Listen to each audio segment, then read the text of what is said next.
একুশে জুলাইয়ের মঞ্চে এবার ইতিহাস গড়ার প্রস্তুতি। নারী শক্তির নেতৃত্বে ঢেউ তুলতে চলেছে তৃণমূল কংগ্রেস। বসিরহাট থেকে সন্দেশখালী পর্যন্ত তৃণমূলের মহিলা বাহিনী এখন ঐক্যবদ্ধ। লক্ষ্য একটাই, 2026 সালের বিধানসভা নির্বাচনে ফের মমতা বন্দ্যোপাধ্যায়ের নেতৃত্বে সরকার গঠন।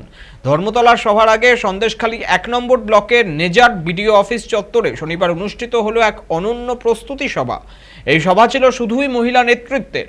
সেখানে উপস্থিত ছিলেন তৃণমূলের বসিরহাট সাংগঠনিক জেলার মহিলা সভানেত্রী সবিতা রায় ও ব্লক সভানেত্রী মিঠু সর্দার।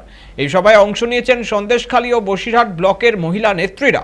সেখানে হাতে হাত রেখে সকলেই শপথ নেন 2026-এ নারী শক্তির নেতৃত্বে আবার ফিরবে তৃণমূল সরকার। উপস্থিত মহিলা কর্মী সমর্থকদের দাবি, যেভাবে বিরোধীরা সাম্প্রদায়িক বিভাজনের রাজনীতি করছে তার যোগ্য জবাব দেবে নারী শক্তি। তাদের মতে সুন্দরবন সহ গোটা রাজ্যে এবার নারী ব্রিগেডই হবে রাজনৈতিক পালাবদলের চালিকা শক্তি। এবারে আমি পাওয়ার পরে শক্তির একটা দিদির হাতিয়ার হচ্ছে মহিলাই ভোট ব্যাংক সবচেয়ে বেশি। দিদির লক্ষ্মীর ভান্ডার থেকে শুরু করে সমস্ত মহিলাদের সামনের সারিতে রেখেছে। তাই মহিলাদের উপরে আমরা বেশি ভরসা করছি। এবার 21শে জুলাই আজকের যে জনসভাটা হলো, এই জনসভাতে বোঝাচ্ছে 21শে জুলাই এবার জনপ্লাবন হতে চলেছে শুধু মহিলারাই।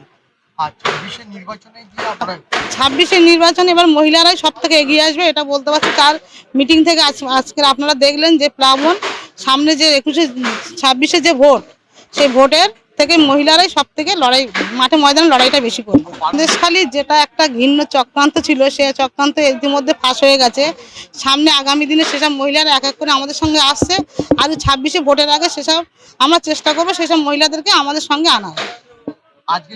সন্দেশখালী 2 থেকে মহিলারা ছিল, কিন্তু প্রতিবাদ যারা করেছিল সেসব মহিলারা, আমরা সেভাবে তো সন্দেশখালী 1-এ মিটিংটা ডেকেছি, আমরা 2-এ মিটিং ডাকি না। 2-এর কিছু নেতৃত্ব পর্যায়ে এখানে